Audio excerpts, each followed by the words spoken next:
The third giant of the Scottish Enlightenment is undoubtedly David Hume. Like Adam Smith, Hume was also tremendously influenced by Francis Hutcheson.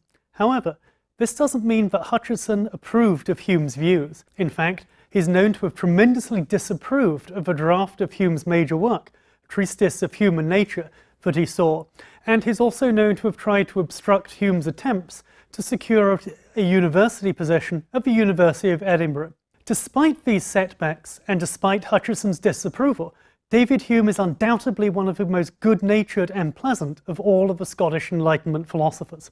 David Hume's arguments concerning natural religion, in particular his arguments concerning the design argument, are actually intentionally funny. If you haven't read them, you should, because they are high comedy in its greatest form. Moreover, Hume was constantly being badgered by his contemporaries to finish his great history of England. Hume's response to them, when they kept pressing him for a publication date or pressing him for more chapters, was quite simple. Look, says Hume, I'm too lazy, too fat, and just too rich to write this anymore. Now, I think that being too lazy and too fat might well describe an awful lot of philosophers, but unfortunately we're not too rich. Hume was very fortunate in that respect. And Hume enjoyed his wealth. If you see pictures of Hume, he's enormously rotund, and he's good-natured and he's happy. This is a man who enjoys life. Hume, because of his enjoyment of life, endorses Hutcheson's views that persons are generally benevolent towards one another. He's certainly not a Hobbesian. However, Hutcheson's disapproval of Hume doesn't stem from that agreement. It stems from where Hume takes Hutcheson's arguments concerning sentimentalism, because Hume follows the arguments to their natural conclusions, and he does so brilliantly throughout all of his work, be it on morals or be it on epistemology, the theory of knowledge. For Hume, reason is, and always should be, the slave of the passions. We see here clear links to Adam Smith and to Hutcheson, who are also concerned with persons being motivated by their affections and their sympathies. And we can see how persuasive Hume's view here is. Imagine that you're going off to a supermarket in Scotland. Facing you are all sorts of Scottish goodies. Haggis in tins, kilts, little tartan Scotty dogs, little hats with baubles on them, all the sorts of things that Scotland has produced and that only a Scot could really want. You're in this supermarket and you're looking around, and clearly it's not your reason that's going to direct you to pick up certain things and put them into your basket. It's your desires, it's your passions. Now, your reason can certainly help guide and direct your passions. If you want to save money, as any true Scot would, you'll be looking down and finding out how much price per pound the Yorkshire or the Scottish shortbread is, or the oatmeal is. So your reason will help you to satisfy your desires, but it's the desires that are in the driving seat. They're what's doing the work. This has implications, notes Hume, for our moral views. We often say that we're motivated by morality, and we often make this claim truly. So you might ask somebody, why did you hand in that wallet that you found to the police? And they might just say, it was the right thing to do. Or you might say, why didn't you take your roommate's yogurts out of the fridge?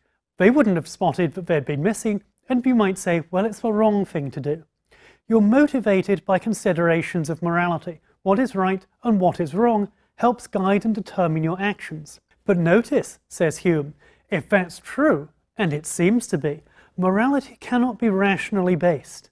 Because remember, it is not reason, but our passions, our affections, that lead us to perform certain actions. So morality is based upon our sympathies, our passions, in Humean terms, our sentiments, to link more clearly with Adam Smith and Francis Hutcheson. So we're guided and directed by our sentiments. That might be a problem, though, because as Hume recognized, we have differing levels of sentimental attachment to people depending on how close they are to us. We're very readily motivated to exercise what Hume terms the natural virtues of benevolence towards friends or family members. But we might be less motivated to perform benevolently towards people who are further from us, strangers in the street, for example. And this might be a problem, because if we're dealing with people in a large impersonal society, we want individuals to be motivated to treat others justly, even if they're not members of their family or their close friends. How do we get to this? Hume notes that we have, as well as the natural virtues, such as familial benevolence, what he terms artificial virtues, such as justice. For Hume, justice was narrowly concerned with respecting other people's property.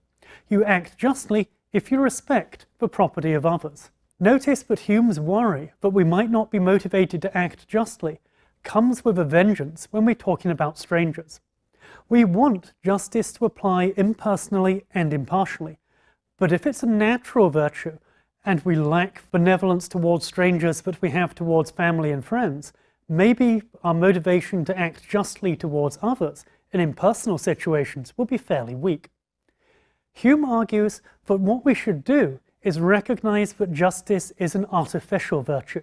We are motivated, and we wish others to be motivated, to act justly because that is the best way of organizing society. If we want our property respected, and we recognize that others have a similar claim upon their property, we should act justly towards them, even if they are complete strangers to us. In Hume's famous example, if you find the property of somebody who's just a terrible person, a seditious bigot, you should return his property to him because it is his property. So, we have this general virtue of justice, which is artificial and which we try to instill in ourselves and in others because to do so will maximize general social utility, or at least work to the advantage of social utility. So, for Hume, our passions are indeed guide and direction of our actions. They're the font of our actions. We have a sentimentalist-based, non-rational approach towards morality, and we distinguish between artificial virtues and the natural virtues. Again, like Smith and Hutcheson, if we take Hume's views on board here, we're going to be putting together various social institutions that recognize that persons are generally benevolent, but might need additional push to respond justly towards persons with whom they have no direct personal relationship.